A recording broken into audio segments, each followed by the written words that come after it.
Our first contestant, Christy Henrichsen. Learning to drive. Learning to drive, Christy Henrichsen.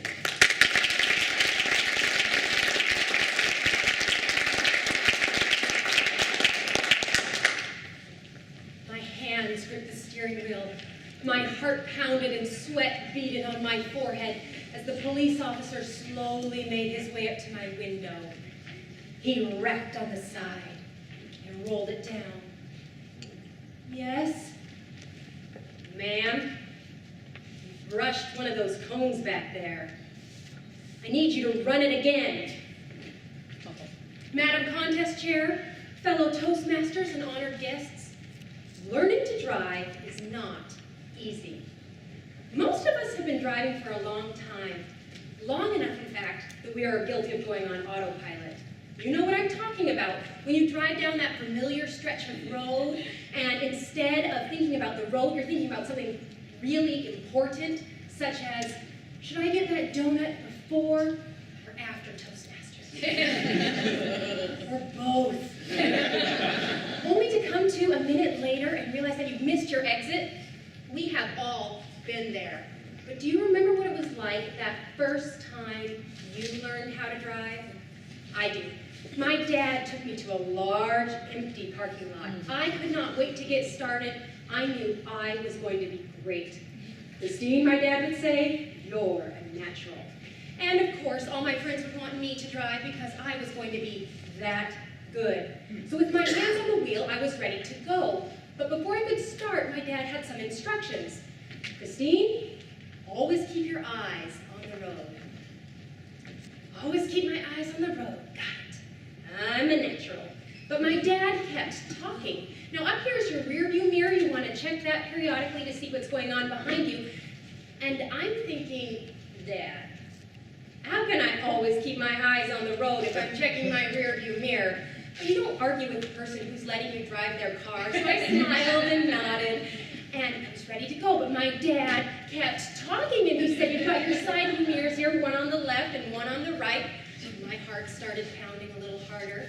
But my dad kept talking, and he said, down here you've got the dashboard, you've got the speedometer, you don't want to be speeding, and you've got the gas gauge, you don't want to run out of gas. And over here, it will tell you if the car's overheating, and if any of the lights come on, you've got a problem and you need to pull over. By this point, I was ready to jump ship, but I really wanted to learn how to drive, so I smiled and nodded, and in an effort to appease all of my dad's instructions, I looked something like this. Eyes on the road, rear view mirror, side view mirror, dash.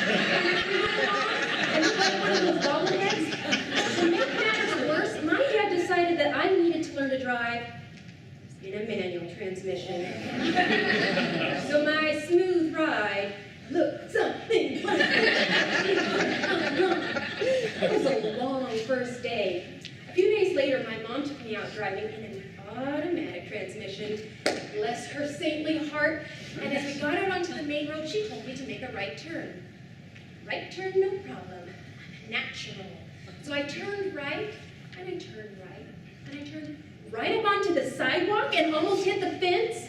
It's funny, but nobody ever tells you that you're supposed to unturn.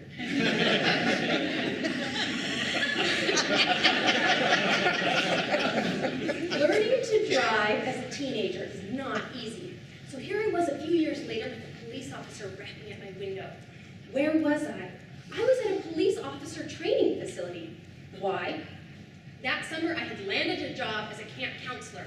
As part of my job, I was going to be driving 12 to 15 passenger vans filled with children. But the camp director decided that before I could do that, I needed some training. And who better to learn from than the best of the best, the police. The police had decided that if their course was good enough for them, it was good enough for us. Unfortunately, we had to run their course in our big vans.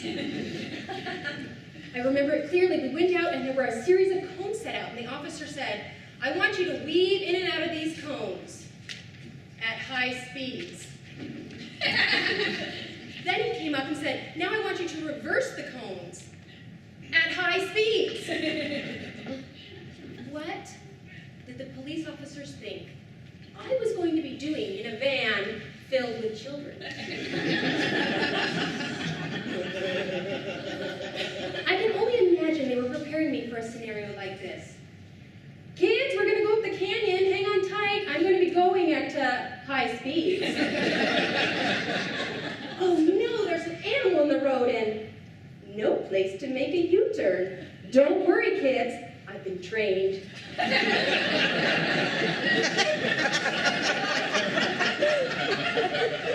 The day went on like that, with test after test, and me wondering, why am I learning how to do this? When am I ever going to use it?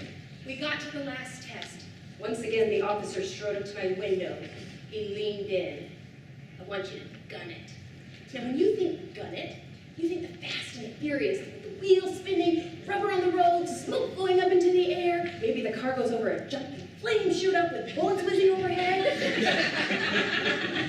So with that image in my mind, I gunned it. And as the van slowly I eased along to the finish line. I passed the training, if that's what you're wondering.